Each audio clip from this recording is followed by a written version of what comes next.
Donc bonjour à tous, bienvenue. Aujourd'hui, je reçois Georges Kusmanovic, rédacteur de Fréquence Populaire, de la chaîne YouTube Fréquence Populaire et géopoliticien. Donc je l'invite sur ma chaîne pour qu'il nous fasse part de sa position suite à l'accord Trump et l'Union européenne, Ursula von der Leyen. Et je voudrais préciser juste avant un petit point. Le débat de l'actualité, ça a été beaucoup ça depuis quelques semaines et ça a été l'acétamipride avec la loi du plomb. Alors certains s'interrogent pourquoi on prend un positionnement contre la loi du plomb. C'est tout simplement que la FNSEA se réfère à l'ANSES, l'agence en France, et l'AFSA. Simplement, ce qu'il faut savoir, c'est que les dés sont pipés au départ, car nous, en France, on met environ 250 millions d'euros, plutôt 200 millions d'euros dans la recherche, à l'échelon européen, 17 millions d'euros dans la recherche, alors que les géants Bayer, Syngenta et BASF sont pratiquement à 10 milliards d'euros. Donc les études qu'ils ont, elles sont faussées, parce que d'un côté, on a des poids lourds qui amènent des études à hauteur de 10 milliards d'euros dans la recherche, et nous, avec nos petits bras, le service public, 200 millions d'euros pour la France, c'est peanuts. C'est la raison pour laquelle tout est faussé. Voilà. Donc vas-y Georges, maintenant je te donne la parole. L'accord Trump-Union européenne, 15% de droits de douane, comme dit Jacques Sapir, il y a en plus la parité euro-dollar. Quelle est ton analyse? Alors d'abord, bonjour à tous. Merci, mon cher Philippe, pour ton invitation. Euh, euh, Juste un mot avant de te répondre sur la loi du plomb. Mais je suis assez dans l'expectative face à la capacité de notre pays à gérer un problème politique de manière complexe. Ouais. On a énormément de citoyens qui ont signé une pétition contre la loi du plomb. Oui. Et les rapports, malheureusement, sont assez clairs, scientifiques, sur la nocivité de ces produits. Hmm. Et donc, légitimement, certains souhaiteraient que cette loi soit supprimée. Oui.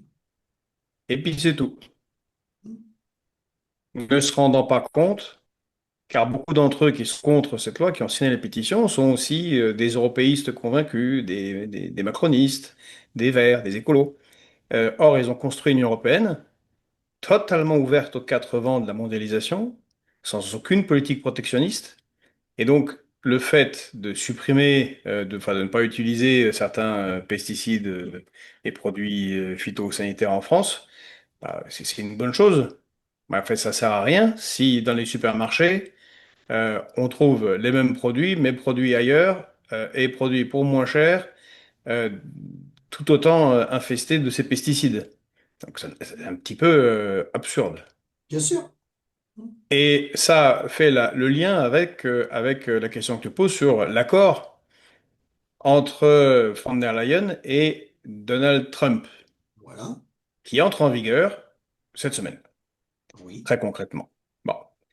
Alors déjà, ça porte mal son nom, parce qu'un accord, c'est quand, bon, on trouve un accord, justement. On se met d'accord sur un achat, sur un accord, sur un commerce, sur un deal. On est gagnant-gagnant. Là, le bon terme, c'est capitulation sans condition en rase campagne. Il n'y a aucun accord. Quand même, il faut rappeler la nature de l'accord. Donc, je l'ai devant moi, hein. On a les droits de douane de 15% sur quasiment tout pour les productions européennes allant aux États-Unis. Bon. Mais zéro droit de douane sur les productions américaines entrant Oui. en Europe. Oui. Ça va évidemment pas aider beaucoup l'industrie en Europe qui est déjà en grande difficulté. Et je vais faire juste une petite remarque, un petit parallèle. C'est passé complètement inaperçu pendant la guerre courte de 12 jours, dite de 12 jours entre Israël, l'Iran et les États-Unis. Mais pendant ce temps-là, il y a eu dans le Hunan, en Chine, une énorme réunion géopolitique entre la Chine et quasiment tous les pays d'Afrique. Et la Chine a fait tout à fait autre chose. Il faut bien s'en rendre compte. Ils ont proposé que les produits africains entrant en Chine aient zéro droit de douane, mais que les produits chinois allant en Afrique soient quand même taxés par les pays africains. Ça, c'est la preuve d'une véritable puissance. Nous, on a l'envers. Nous, on est dans une situation de vassaux du Moyen Âge. Les États européens et l'Union européenne sont des vassaux qui subissent le diktat du chef. Le chef étant celui qui est assis à Washington. Ça peut être Trump, ça peut être Biden, ça peut être n'importe qui, sous domination des États-Unis. Et pour ceux qui n'y croyaient pas, là, c'est clair et net. Donc, je répète, 15% pour nos produits qui vont aux États-Unis. Certains, c'est plus, hein, ça peut même jusqu'à 50%. Bon, on va pas rentrer dans tous les détails, mais disons 15 pour la plupart, et zéro pour les États-Unis. Bon. En plus, on s'engage à acheter pour 750 milliards d'énergie américaine, en pétrole et en gaz. C'est que sur 3 ans. C'est complètement loufoque. Et garantie aux producteurs de gaz et de pétrole américains, qui maintenant c'est le plus gros exportateur au monde, eh bien, l'assurance de vendre ça à un marché captif, prisonnier, qui n'a pas le choix, et qui s'est coupé de la Russie avec la guerre en Ukraine, qui nous fournissait entre autres du pétrole et du gaz, et surtout du gaz à bon marché.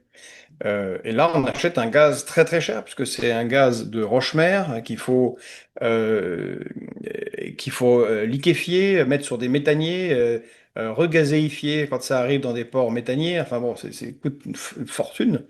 Bon, c'est bien pour les États-Unis. Et puis on repassera pour l'écologie, hein, mon cher Philippe, parce que c'est totalement catastrophique, hein. Ah oui, Voilà. Euh, Et puis, on a une demande d'investissement de 600 milliards de dollars dans l'économie américaine. oui, Dans l'ancien temps, en l'Antiquité, ça s'appelait un tribut. C'est quand celui qui vous domine vous dit, vous devez me verser telle somme pour parce que je joue bien et que je suis plus fort que vous. Bon, voilà. Donc, on est dans une situation où on a des économies qui sont en état de ruine, hein, quand même. La France est à cet égard assez catastrophique, hein, vous le savez tous. On a quasiment à 120% du PIB de dette publique. La dette publique ne fait que croître. On a une balance commerciale catastrophique. Elle est au moins de 100 milliards. Et parfois, ça monte jusqu'à 200, en négatif, évidemment. On se désindustrialise et le monde agricole est complètement ravagé. Bon, on n'a franchement pas d'argent à mettre chez les autres pour leurs beaux yeux. Eh ben là, si, on va faire ça. Et ça tombe à un super moment, puisqu'on commence maintenant, enfin au prochain budget, on va commencer à rembourser l'emprunt absolument sidérant qui avait été fait par l'Union européenne, qui nous coûte un bras, qui va nous coûter plus cher que ce qu'on a touché. Ça, c'est le Mozart de la finance, hein, notre président, Emmanuel Macron. Donc, à partir du prochain budget, on va payer plus 7 milliards à l'Union européenne en remboursement de la dette. Bref, tout ça, ça s'accumulait de manière catastrophique, elle va peser sur nos épaules à nous tous, les Français. Euh, bon. Et en plus, l'Union européenne s'engage à acheter, je vous le rappelle, parce que ça c'est lié au sommet de l'OTAN. Et Philippe, juste avant, oui, il y a un mois, il y a eu le sommet de l'OTAN qui a été la première capitulation en race campagne. Hein, tous ces gens n'aiment pas beaucoup Trump, mais là, ils ont fait leur chemin de Canossa, ils sont venus à genoux et se sont pliés à l'exigence du maître qui a dit, vous devez dépenser 5% de PIB dans votre défense. C'est un impératif. Alors nous on est à 1,9, allez, il va dire pour faire oui, simple 2% oui, actuellement du PIB. oui, Ça veut dire qu'il faut qu'on rajoute par an 75 milliards oui. Ah dans oui, une économie qui est en récession de facto, quasi ruinée. Bon, c'est très amusant. Et comme on n'a pas les chaînes logistiques, non, euh, pour produire autant d'armements en Europe, même si la France est un des plus grands producteurs d'armes, eh bien, le gros de cet argent servira à acheter du matériel militaire américain. Donc, Trump, là, ce que fait Donald Trump, Ça a été très très bien décrit par Jacques Sapir. Vous pouvez le voir sur une des émissions de Fréquence populaire. Oui, Euh, c'est un travail de réindustrialisation des États-Unis en tondant l'Europe. Voilà. Donc c'est ça à quoi correspond euh, cet accord, encore une fois, qui n'en est pas un.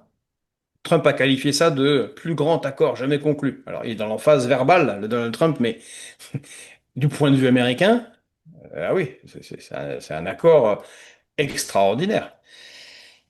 Donc, alors, faut comprendre les conséquences directes de tout ça, oui, euh, en dehors des finances publiques qui vont en souffrir. Et donc, nous qui allons payer plus d'impôts. C'est qu'un industriel, oui, n'importe lequel, produise des boulons, des vélos, des voitures, oui, des circuits électriques. Évidemment qu'il va être considérablement incité à délocaliser son usine aux États-Unis,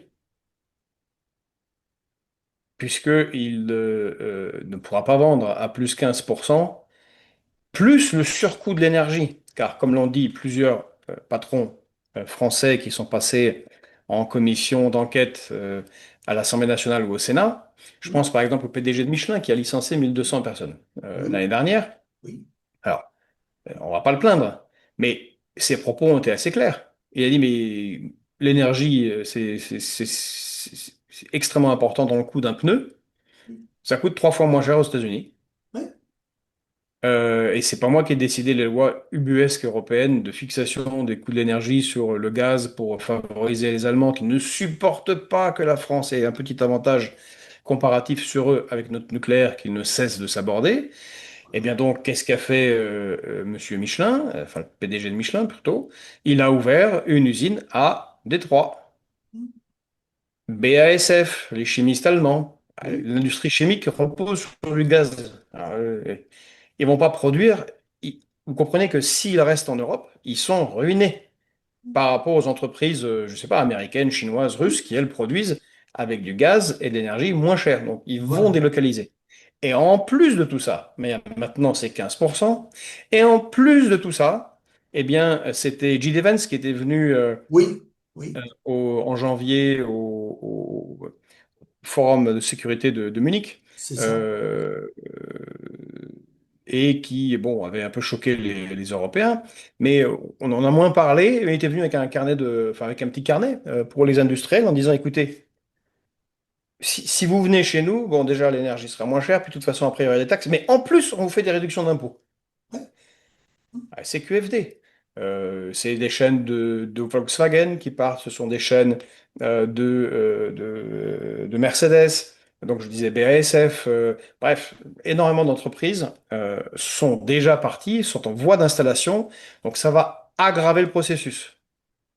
Les États-Unis sont dans une position internationale qui est très très bonne, mais la Russie et la Chine se sont renforcées. Les BRICS, qui réunissent ces pays-là et le Sud global, se sont renforcés. oui, Ils se rendent compte que la mondialisation telle qu'elle existait ne marche plus non, et que donc ils ne peuvent pas se permettre d'avoir seulement 15% de leur PIB qui vient de l'industrie. Ils veulent, Donald Trump, fort logiquement, encore une fois, du point de vue des États-Unis, veut le monter à 25-30%, c'est ce ça. qui lui permet de rester un statut international fort. C'est ce que nous, on devrait faire, au Tout lieu à de dire fait. des bêtises comme la Russie a un PIB qui est inférieur à celui, qui est égal à celui de l'Espagne.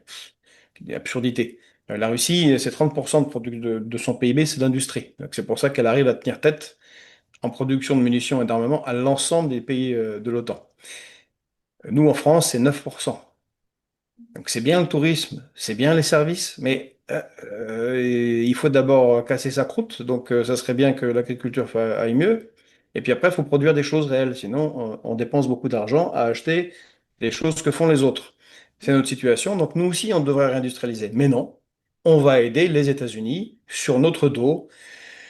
Donc ça fera aussi un déficit démographique, parce qu'il y a beaucoup de jeunes ingénieurs, par exemple, de jeunes qui veulent se lancer, bah, ils vont partir aux États-Unis. C'est là-bas qu'il y aura une création d'emplois. Ça va pas être ici. Donc ça va être totalement sclérosé et on entre en récession. Donc voilà, c'est pour ça, Philippe, que j'utilisais le terme de capitulation. plutôt que terme d'accord. Voilà où on en est et ce que signifie eh bien, cette rencontre. Ah oui, et puis encore un point que j'aimerais préciser. Madame von der Leyen a négocié cet accord quasiment comme si elle était présidente de l'Union européenne. Oui, De exact. toute façon, elle se comporte de cette manière.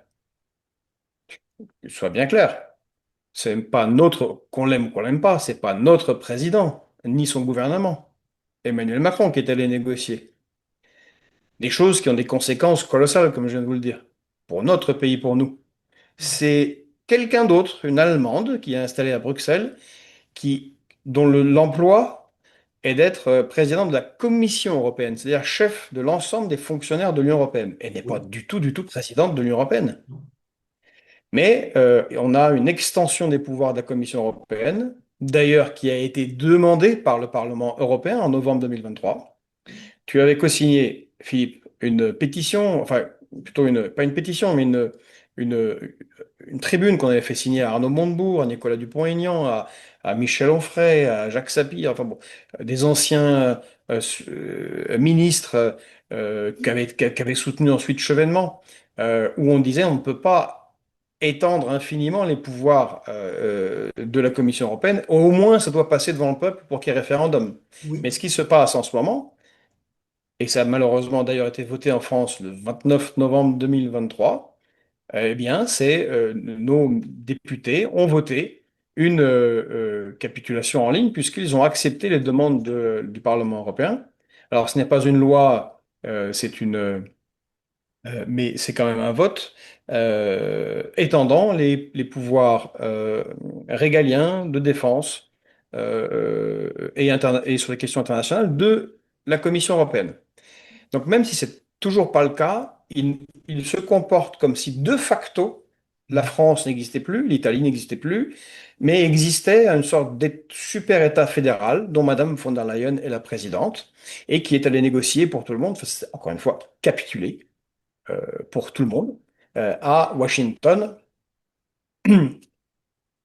En rappelant un petit point, alors ça, on ne sait pas, on saura un jour, les historiens le sauront, mais je pense que Donald Trump avait un levier supplémentaire sur elle, c'est que c'est le New York Times qui a lancé une procédure judiciaire contre elle dans ses relations avec l'entreprise Pfizer quand elle avait négocié les vaccins. Voilà. Donc Donald Trump Donc, a appuyé un peu là-dessus. ah bah, je ne sais pas, mais si j'étais lui, je l'aurais fait, hein. On n'arrive pas en force en négociation quand on est à ce point, enfin quand on a cette épée de Damoclès au-dessus de la tête. Ouais. Alors, deux points que je voulais préciser. Comme on disait avec Jacques Sapir, 15%, voilà, ça, les taxes de 15%, mais en plus la parité euro-dollar qui rajoute à peu près 13%. Et puis, je ne sais pas ce que tu en penses, la parité euro-dollar rajoute en plus le problème de compétitivité. Et en plus, ce que je voulais dire, c'est que ce que fait Trump avec les taxes sur les pays, 15%, il veut mettre 50% sur le Brésil, etc., ça nous démontre ce qu'on dit, que le modèle, la mondialisation telle qu'elle a été voulue, le libre-échange sans régulation, il fonctionne pas. Parce que s'il fonctionnait, Trump, il n'aurait pas besoin, normalement, si ça fonctionnait, il n'y a pas besoin de mettre de taxes. On serait dans le meilleur des mondes. On ferait du libre-échange entre nous, sauf que ça fonctionne pas. Entièrement d'accord. Entièrement d'accord avec toi. Évidemment, la parité renforce encore cette catastrophe pour nous qu'est cet accord. Euh, Maintenant, du point de vue américain, eux, c'est régulé, hein. Oui, Eux, ils oui, régulent pour eux, et pour nous que c'est mondialisé et ouvert aux quatre vents. C'est ça qui est la capitulation. oui. Nous aussi, on devrait avoir des politiques plus de protectionnisme, justement, intelligent et de régulation. Euh, oui, il y avait un accord de libre-échange, hein, parce qu'il y a les accords de libre-échange, tu as beaucoup parlé du Oui, CETA avec le oui, Canada, qui coûte très cher à nos agriculteurs, le Mercosur, qui est encore une fois une capitulation, l'accord de libre-échange avec la Nouvelle-Zélande, enfin bon, tous les 2 mois, ils en font un nouveau. l'accord sur les poulets chiliens. Bon, à chaque fois, c'est pour réussir à vendre encore un tout petit peu de voitures et de machines-outils allemandes au détriment de l'agriculture européenne en général et spécifiquement française. Mais il y avait en préparation depuis des années, c'est François Hollande qui voulait le signer très très très vite. C'était l'accord de libre-échange transatlantique, le TAFTA. Oui, Euh, bon, mais en fait, là, on a pire encore. C'est le TAFTA, mais c'est un libre-échange pour les Américains, mais par contre, c'est taxé pour nous. Encore une fois, il faut se rendre compte du truc, parce qu'au moins le libre-échange, c'est que bon, ben, c'est tout est ouvert pour tout le monde. Donc, comme tu le sais, c'est pas terrible pour nos économies, nos agriculteurs, nos ouvriers, mais là, c'est pire encore. C'est vraiment n'importe quoi. C'est pire encore. C'est-à-dire que il va pas, faudra pas s'étonner si demain on a des productions agricoles. On parlait de pesticides tout à l'heure avec la du plomb, mais tu ne pourras rien imposer aux États-Unis, puis de toute façon, ils considèrent que tu n'as pas à le faire.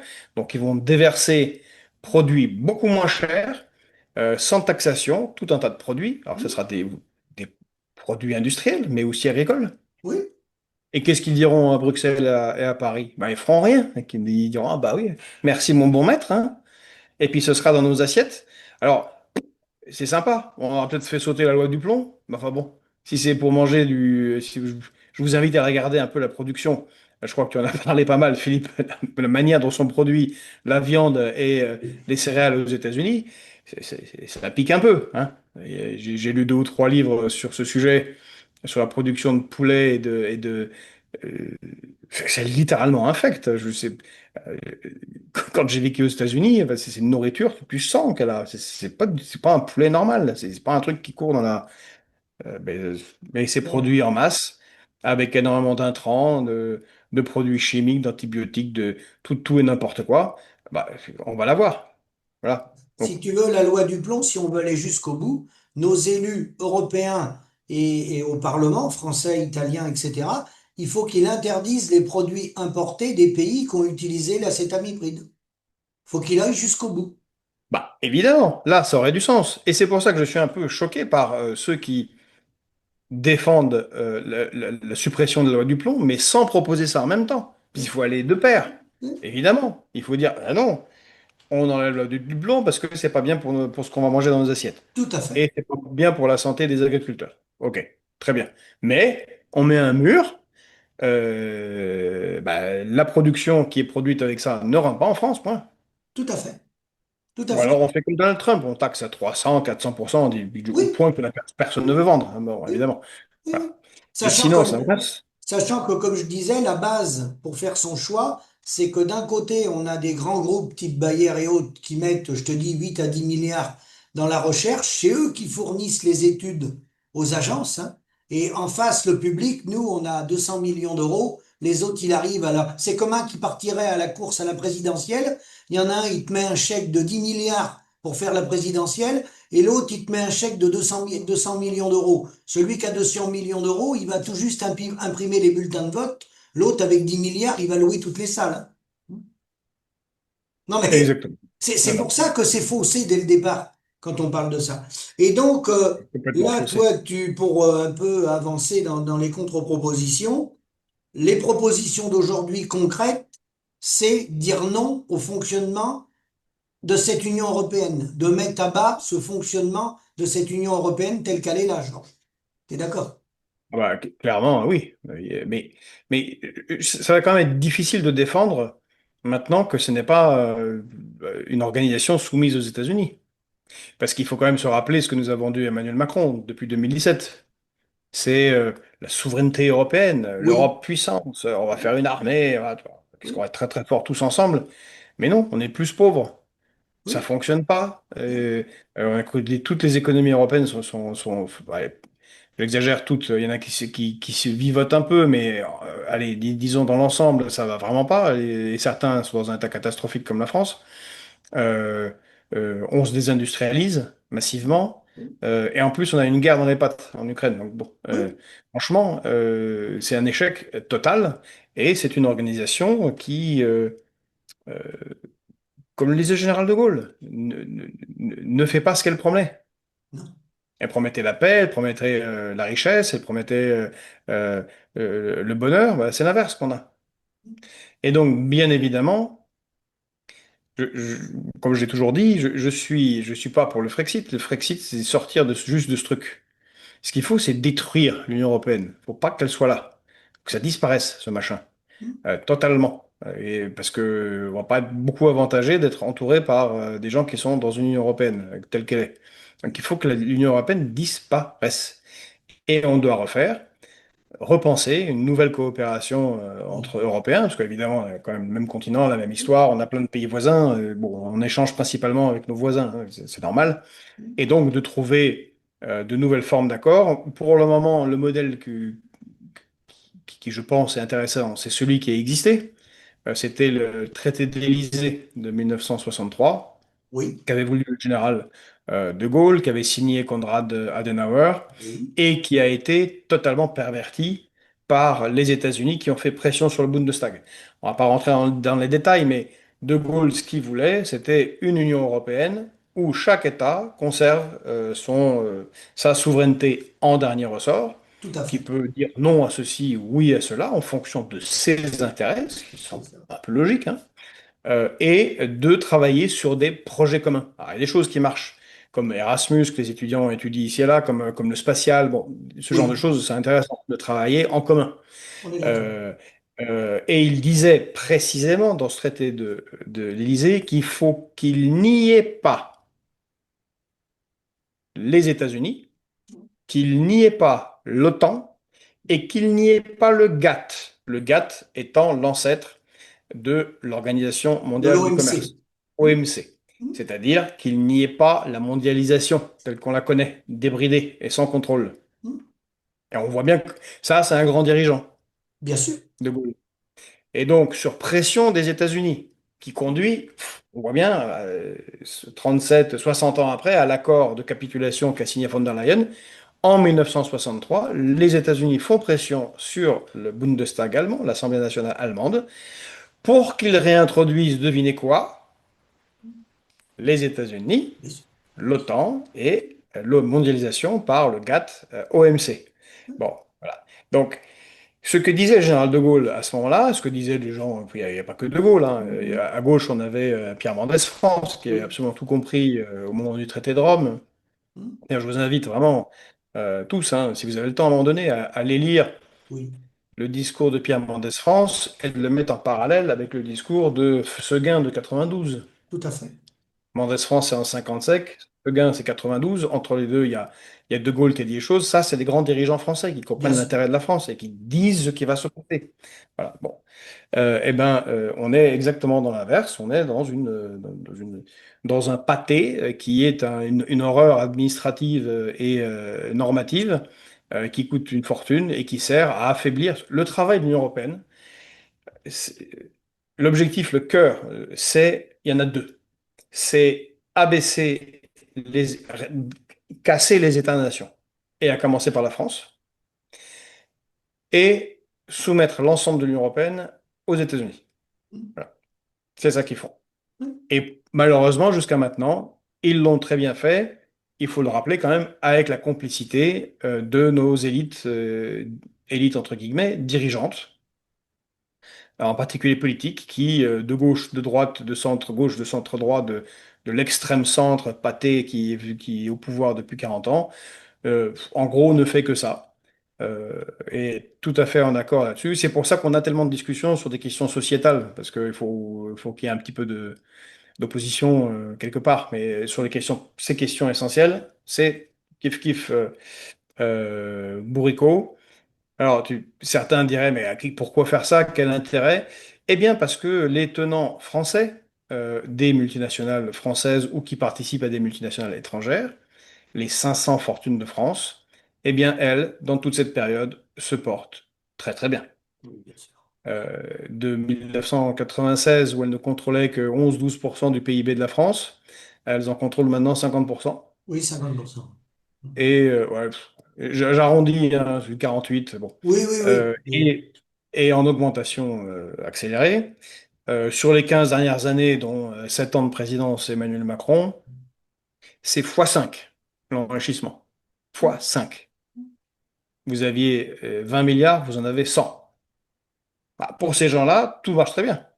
Et eux, justement, et c'est ça le grand truc des multinationales et des oligarques, c'est ils ne veulent pas, comme tu l'as dit très bien, Philippe, comme tu le répètes sans cesse, ils ne veulent pas de régulation, Non, ils ne non, veulent pas d'État, ils ne non, veulent pas de loi, ils ne veulent pas de frein à la maximisation de leurs revenus, de leurs richesses. bien sûr.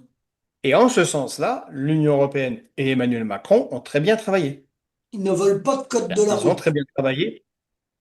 Hein? Ils ne veulent pas de Pardon? code de la route, Georges. Ils veulent pas de code de la route. Ils veulent Non. pouvoir rouler à Ils 320 veulent, km/h sur les autoroutes. voilà. Ils veulent rouler à 320 km/h sur les autoroutes, mais que toi, tu sois en vélo, et eux, ils soient en Porsche. C'est ça.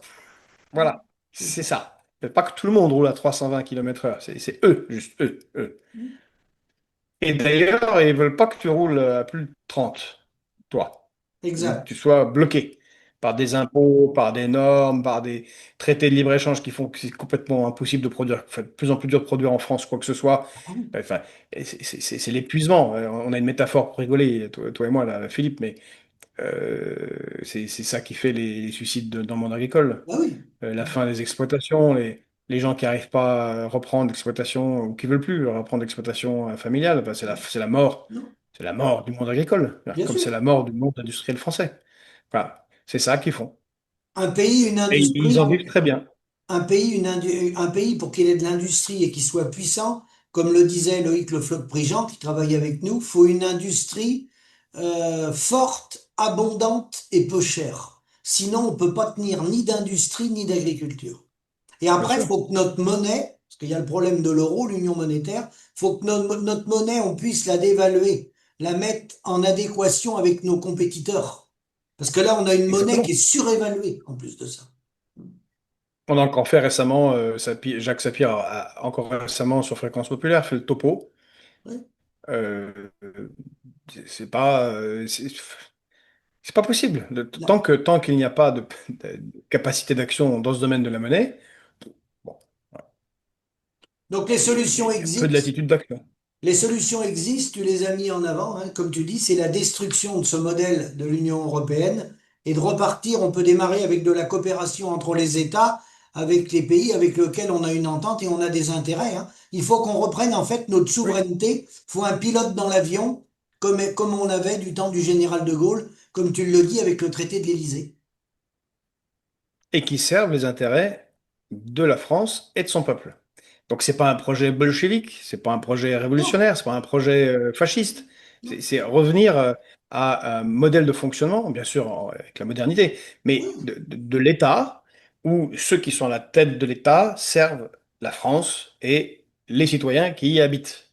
Et ils essayent d'améliorer au jour le jour les choses et qui ont une économie planifiée. tout à Pas au fait, sens soviétique, au sens de De Gaulle. tout à On fait. se dit, l'État se dit, je veux que dans, je sais pas, 30 ans, nous soyons quasiment totalement souverains en termes agricoles. Je Voilà, veux que dans 40 ans, on pose un pied sur Mars. Je veux faire le Concorde, je veux faire le TGV, je veux le nucléaire. C'est ce qu'ils ont fait. oui, Et ils ont permis à des entreprises françaises de se greffer sur ce bien projet sûr, et elle-même savait que bah, il y a un objectif de long terme. Là, c'est pas le cas. Là, on est sur des gens qui gèrent la bourse. C'est au jour le jour, 3 mois. C'est le bout du monde pour ces gens-là. Qui sabordent tout. Rien n'est prévu. Notre Premier ministre là, actuel, François Bayrou, qui vraiment devrait se cantonner à la municipalité de Pau, le pot, franchement, je sais pas pourquoi ils l'ont sorti, a été avant chef du plan. Il a été mis au plan par Emmanuel Macron, mais c'est pas le plan gaulliste, c'est rien. Je crois qu'ils ont fait 2 notes ridicules, ah payées oui, extrêmement oui, cher, oui, oui, avec oui. des salaires mirifiques. Donc oui, c'est ça qu'il faut faire. Et il faut, comme tu l'as dit, il y a un triptyque de début, et maintenant, malheureusement, et ça va être dur, voilà, pour ceux qui écoutent, il faut vraiment le comprendre. Ils ont tellement sabordé le pays que remonter. Eh ben, ça va être dur au début. Ça va être comme quelqu'un qui est devenu gros, qui n'a pas fait de sport depuis 20 ans. Eh ben, les premiers mois, tu sues beaucoup, t'as pas l'impression que ça avance beaucoup et c'est très très pénible de courir. Voilà. Ben, ça va être comme ça. Mais il faut récupérer totalement notre énergie. On produit du nucléaire et réinvestir dedans, pas seulement comme l'a promis mais Emmanuel Macron à Belfort, parce qu'il l'a promis, hein, vous vous souvenez, en 2022 à Belfort, puis il n'y a rien. En fait, concrètement, comme d'habitude, c'est du blabla. Il n'y a rien fait. Ça permet, comme tu as dit, d'avoir une énergie et évidemment supprimer tous les petits acteurs qui font que, que des census sur EDF pour nous, soi-disant, nous distribuer l'énergie. Il n'y a pas besoin. EDF faisait ça très bien. Bon. Euh, euh, donc, énergie pas chère. Ensuite, un projet de réindustrialisation Tout à fait. avec ce que font les Américains. Une obligation d'achat français, au moins dans les dépenses d'État. Voilà. Vous avez une école, pour l'école publique, il faut des toilettes, hein, évidemment. Il faut des toilettes dans tout un tas d'espaces publics. Eh bien, il y a obligation d'acheter des toilettes dans des usines, des industries françaises. Tout à fait. S'il n'y en a pas, après, on peut acheter ailleurs. Voilà. Les États-Unis, c'est ce qu'ils ont. Ils ont euh, le Buy American Act, Oui. l'obligation d'achat américain. Ça semble évident, ce qu'ont les Chinois, c'est ce qu'ont les Russes, enfin, c'est ce qu'ont tous les pays normaux qui, ça permet de soutenir une industrie. Et le troisième point sur lequel il faut une très très forte concentration des moyens et de jus de cerveau, c'est sur l'agriculture. Ça a été la richesse de la France pendant très longtemps. Il faut qu'on sorte du modèle tel qu'il est, qui est suicidaire, qui ne fait qu'enrichir quelques très très gros. Je ne sais Oui, même pas des bien sûr. agriculteurs, c'est des latifundiaires, c'est des sortes de capitalistes de la terre, et permettre ce qui est ton combat principal, il me semble, Philippe, que les gens travaillent et vivent dignement de leur travail, c'est-à-dire que ça soit Oui. rémunéré. Et pour que ce soit rémunéré en arrière même, il faut une forme de protectionnisme. On ne Bien peut sûr. pas être ouvert aux quatre vents et laisser des agriculteurs comme toi ou comme tous les autres complètement seuls face à des multinationales. Évidemment que vous êtes écrasé. Qu'est-ce que tu veux faire? Faut être tout seul contre une armée, ça n'a pas de sens. Mais non, mais non. Eh bien, écoute, Georges, je te remercie et je te dis à bientôt. Merci à toi, Philippe. À À bientôt. bientôt. Et puis, Bon courage. bon mois d'août pour ceux qui peuvent avoir des vacances. C'est pas le cas de tout le monde, mais voilà. Et puis, à très bientôt. Puis, allez voir, pour ceux qui connaissent pas encore, ça m'étonnerait, mais allez voir Fréquence Populaire. N'oubliez pas de vous abonner, de nous suivre. Et à très bientôt. Regarde, Merci. regarde comme j'ai un beau t-shirt. Regarde, hop, bientôt il sera en vente. Regarde, hop là, Fréquence Populaire. Eh ben, merci beaucoup, Georges, de ton Allez, intervention. Et puis, merci. de toute façon, à bientôt parce que pour nous, le combat continue. Exactement. À très bientôt. Au revoir. Allez, au revoir.